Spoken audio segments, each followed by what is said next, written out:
3 decades ago.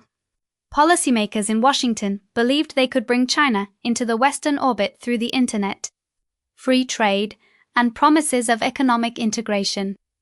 But 30 years later, the United States faces a bitter paradox. That very process of opening up helped China build a manufacturing base powerful enough to compete directly with American industry. In fact, the decline of many once prosperous industrial cities across the United States can be linked, at least in part, to the flood of low-cost, mass-produced goods from China. That is why the trade war that began in 2018 under Donald Trump did not emerge out of nowhere. It was the result of decades of disagreements and accumulated imbalances. Behind this story was a massive shift of manufacturing to China, the loss of industrial jobs, and prolonged disputes over intellectual property, corporate subsidies, and monetary policy. One of the most controversial decisions came in 2000, when President Bill Clinton signed legislation granting China permanent, normal trade relations, paving the way for the country to join the World Trade Organization in 2001. Supporters believed that trade would encourage China to become increasingly integrated into the global economic system. Critics, however, warned that China's low-cost goods and manufacturing advantages could place enormous pressure on American industries. Years later, those concerns became an important part of the political debate in Washington. So, who actually started the trade war? Was it Donald Trump with his tariffs in 2018, or did it stem from decisions made many years earlier? To understand the story, we need to go back to 2018, the moment when the first shot was fired. Part 1. The first shot in 2018 and the illusion of a new war. July 6, 2018 marked a major turning point. The United States officially imposed a 25% tariff on approximately $34 billion worth of Chinese goods. The list included a wide range of industrial products and critical components. The move immediately heightened tensions between the world's two largest economies. China quickly retaliated with corresponding tariffs. Washington then expanded the list of products subject to tariffs, causing the scale of the confrontation to grow rapidly. American companies were forced to reassess their supply chains, while some importers passed the additional tariff costs on to consumers through higher prices. Consumers also began to feel the impact through the rising cost of many imported products. At the time, the media often portrayed this as a sudden trade war initiated by the Trump administration. But a closer look reveals that 2018 was simply the moment when tensions that had accumulated over decades finally erupted into the open. The confrontation was not merely a story about a few tariff schedules. It reflected a much larger problem. For years, the United States had benefited from inexpensive goods and global supply chains, but it had also paid a price through the erosion of part of its domestic manufacturing capacity, and that paradox is the key to understanding why the U.S.-China trade war did not truly begin in 2018. It had been taking shape long before. Then, television commentators at the time appeared in polished studios, debating the issue as though 2018 were an unexpected crisis caused by the rash decisions of the sitting American president. But from a broader historical perspective, the story looks very different. The U.S.-China trade confrontation did not emerge overnight. 2018 was simply the moment when tensions that had been building for decades officially exploded. The trade deficit figures make this especially clear. From roughly $10 billion in 1990, the U.S. trade deficit with China rose to $83.6 billion in 2000, approximately $273 billion in 2010, and reached a record $419.20 billion before the United States imposed the 25% tariffs in 2018. For years, American consumers benefited from inexpensive goods, while Washington became increasingly dependent on Chinese supplies. In that sense, 2018 were more like the flashpoint of a problem that had been building for far too long, rather than the sole cause of the trade war. To understand the deeper origins of the conflict, we need to return to the 1990s. when disputes over intellectual property and technology began moving to the center of the relationship. Part 2. The 1990s and the intellectual property battle beginning in the late 1980s. The Office of the U.S. Trade Representative used its special 301 reports to identify countries believed to provide inadequate protection for intellectual property rights. China quickly became a frequent target of Washington's warnings. In May 1991, the United States launched an investigation under Section 301 and raised a wide range of concerns about China's intellectual property protection system. Washington was particularly critical of the lack of patent protection in certain chemical and pharmaceutical fields, widespread copyright infringement, weak intellectual property regulations, and inadequate protection of trade secrets faced with the threat of tariffs and trade sanctions. Beijing made a number of commitments aimed at improving the situation. However, the gap between diplomatic promises on paper and actual enforcement remained substantial. By 1996, U.S. officials were again accusing China of engaging in copyright infringement and the production of counterfeit goods on an industrial scale. This was no longer simply a matter of small-time street vendors selling pirated CDs. Manufacturing operations had become highly organized, relied on modern machinery, and operated at extremely high levels of productivity. What is particularly noteworthy is that some of the equipment used for production actually came from Western countries themselves. These production lines did more than simply manufacture new products. They could also be used to reproduce software, music, and copyrighted products at an astonishing speed. The issue, therefore, was not limited to a few factories or isolated cases of infringement. It reflected a much larger contradiction. The United States wanted China to follow international standards for trade and intellectual property, while China was rapidly building its own manufacturing and technological capabilities. The tensions that had simmered since the 1990s continued to grow, accumulating alongside the trade deficit and intensifying technological competition. By 2018, all of these pressures had converged, turning into an open trade confrontation between the world's two largest economies. By the late 1990s, a shocking reality had come to light. Much of the computer software used in China at the time was reportedly pirated. From operating systems used on office computers to professional design software developed by American companies, programs could be cracked and copied with relative ease. The damage went far beyond lost licensing revenue. Later, estimates suggested that intellectual property infringement, counterfeiting, and the theft of trade secrets could cost the U.S. economy hundreds of billions of dollars each year. For China, access to existing technologies allowed companies to save substantial amounts of time and money on research and development, helping them narrow the technological gap with the West. Much more quickly, Washington nevertheless continued to pursue a relatively moderate policy, partly because policymakers hoped that increased trade would encourage China to become more open. But that very willingness to compromise would eventually lay the groundwork for a much bigger decision. Part 3. The WTO Gambiland, November 15, 1999. The United States and China reached a bilateral trade agreement after years of negotiations. Beijing made a series of commitments to open its markets, including lowering agricultural tariffs, sharply reducing automobile import duties, and gradually eliminating many restrictions on foreign goods. For American businesses, this was seen as a rare opportunity. A market of more than 1 billion people appeared to be opening its doors wider to U.S. companies. To move toward that goal, Washington had to resolve an important legal issue, granting China permanent, normal trade relations status instead of the annual review system that had previously been used, * under the old system. The United States could periodically review its trade relationship with China and use human rights issues and certain domestic policies as leverage. Moving to permanent status meant that Washington would largely give up this tool of pressure in its trade policy. The move quickly became the center of a heated debate.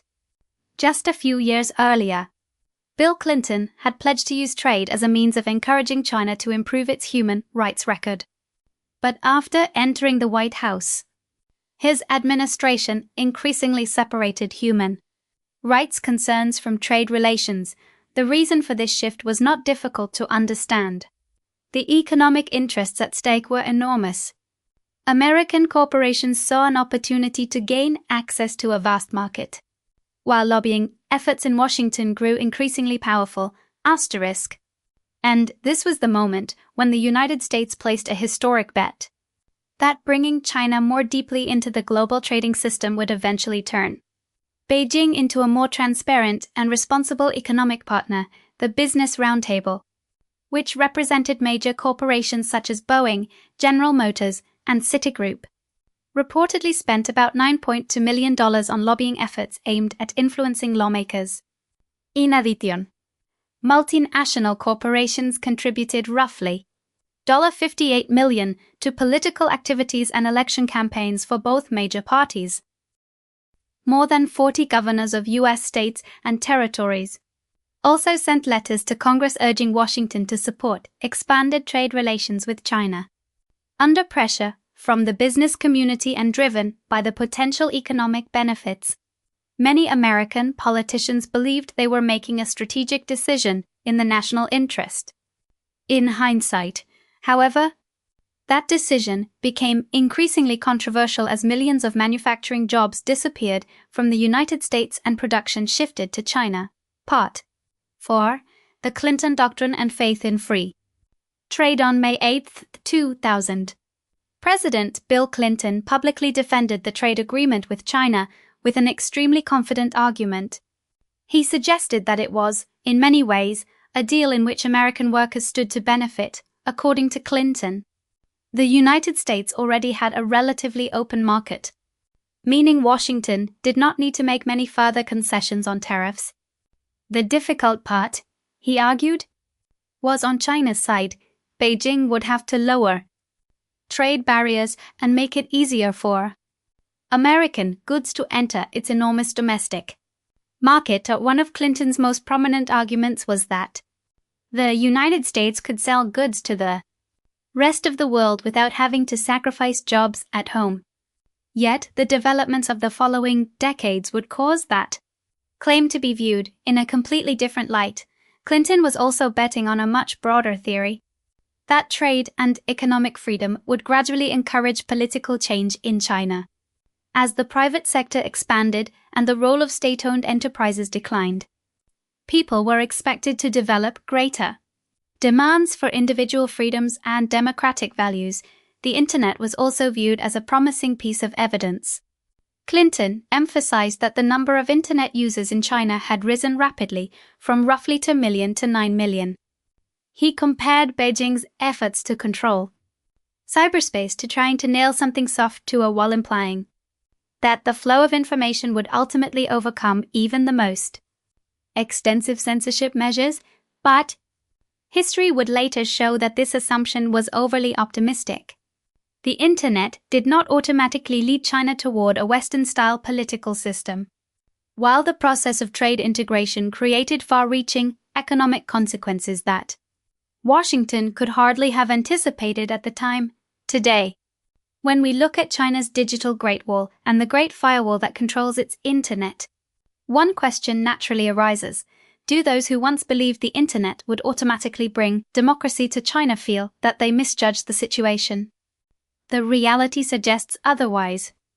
Beijing did not collapse because of the Internet. Instead, it transformed that very technology into a tool for surveillance, information control, and the consolidation of political power. Washington once believed that free trade and the Internet would reshape the world in the direction it wanted, but it underestimated its rivals' ability to adapt. That confidence also caused many warnings from America's working class to be dismissed or ignored. Part 5. The voices that went unheard while policymakers in Washington celebrated the promise of a globalized future. American workers were watching factories close and jobs disappear. The AFL-CIO and the United Steelworkers emerged as two of the strongest voices of opposition. They were not arguing from abstract theories. They were drawing on what had already happened to American workers after NAFTA. When large numbers of manufacturing jobs moved overseas, hundreds of thousands of letters from working families were sent to Congress, urging the government to reconsider its course before it was too late. In the House of Representatives, Bernie Sanders was among those who opposed permanent normal trade relations, or PNTR, with China. He argued that the policy risked putting the interests of multinational corporations ahead of American workers. Companies could move production to China to take advantage of lower labor costs, then ship the goods back into the U.S. market and reap the profits. Sherrod Brown also voiced his criticism. He questioned the consistency of Washington's policy. How could the United States promote human rights while simultaneously expanding trade relations with a country accused of involvement in intellectual property violations, currency manipulation, and forced labor? Yet, those warnings ultimately failed to stop the wave of globalization. On Capitol Hill, economic interests and pressure from the business community outweighed the voices of many American workers. On May 24, 2000, the House of Representatives passed the bill by a vote of 237 to 197. Several months later, the Senate approved it by an overwhelming margin, paving the way for a long-term trade relationship between the United States and China. On October 10, 2000, Bill Clinton signed the legislation into law, hoping to open the door wider to U.S.-China trade.